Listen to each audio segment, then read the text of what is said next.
بسم اللہ الرحمن الرحیم۔ ناظرین السلام علیکم۔ عرصہ قبل ایک حکایت سنی تھی۔ کہتے ہیں کہ ایک بندے نے خواب میں دیکھا کہ وہ مرنے والا ہے۔ اسے گھبراہٹ رہنے لگی۔ اسے ایک ایسا دیو ہیکل دہشتناک شخص آس پاس منڈلاتا نظر آتا جسے دیکھ کر ہی بندے پر دہشت طاری ہو جائے۔ مارے گھبراہٹ کے اس شخص نے ضروری سامان اٹھایا اور دوسرے شہر بھاگ گیا۔ طویل سفر کے بعد جیسے ہی وہ اپنی منزل پر اترا تو اچانک کیا دیکھتا ہے کہ وہی خطرناک شخص سامنے کھڑا نظر آیا۔ اب تو اس پر خوف ایسا طاری ہوا کہ کوئی راہ سجائی نہ دے۔ وہ پھر دوڑا اور کئی دن کی مسافت کے بعد ملک سے ہی نکل کر دوسرے ملک جا پہنچا۔ ابھی اس کی سانس بھی بحال نہ ہوئی تھی کہ وہی دیو ہیکل خطرناک شخص سامنے کھڑا نظر آیا۔ اب تو بندے کی سانس حلق میں ہی اٹک گئی۔ گگیاتے ہوئے پوچھا کہ کون ہو تم؟ تو وہ شخص بولا، ملک الموت۔ پوچھا کیا چاہتے ہو؟ اس خطرناک شخص نے کہا کہ تمہاری روح چاہتا ہوں۔ کچھ دیر سات و جامد کھڑے رہنے کے بعد پوچھا، تو پھر قبض کیوں نہیں کرتے؟ مجھے بھگا کیوں رہے ہو؟ ملک الموت بولا، میں تمہاری روح قبض کرنے تمہارے پاس پہنچا تو میں نے دیکھا کہ یہ بندہ تو صحیح ہے لیکن وہ جگہ نہیں ہے جہاں تمہاری روح مقرر ہے قبض کرنے کی، لہذا تمہاری روح قبض نہ کی اور صحیح مقام کا انتظار کرنے لگا۔ تم وہاں سے بھاگ کر دوسرے شہر پہنچے۔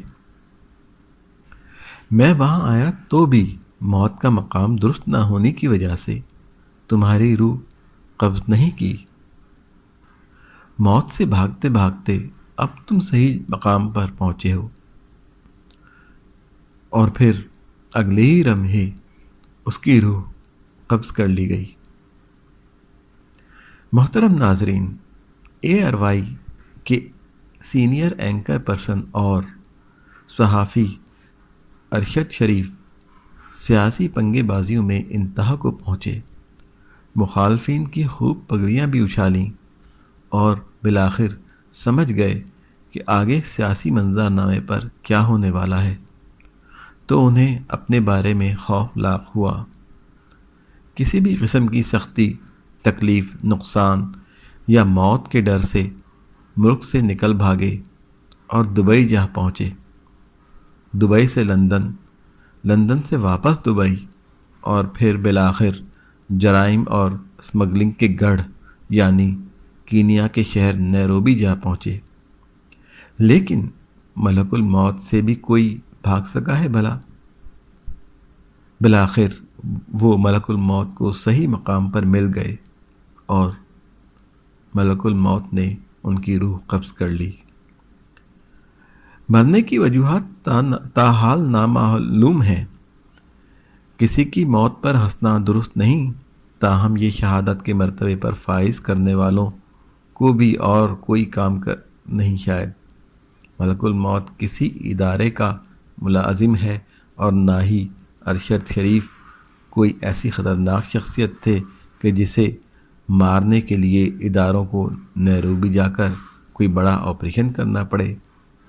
لہٰذا دعا کیجیے کہ اللہ کی ان کی کمیاں اور کوتاہیاں معاف فرمائے، ان کے ورثہ کو صبر جمیل عطا فرمائے، اور بس میرے لیے ارشد شریف کی موت میں فقط ایک ہی سبق ہے، یعنی موت سے کس کو رستگاری ہے، آج وہ کل ہماری باری ہے۔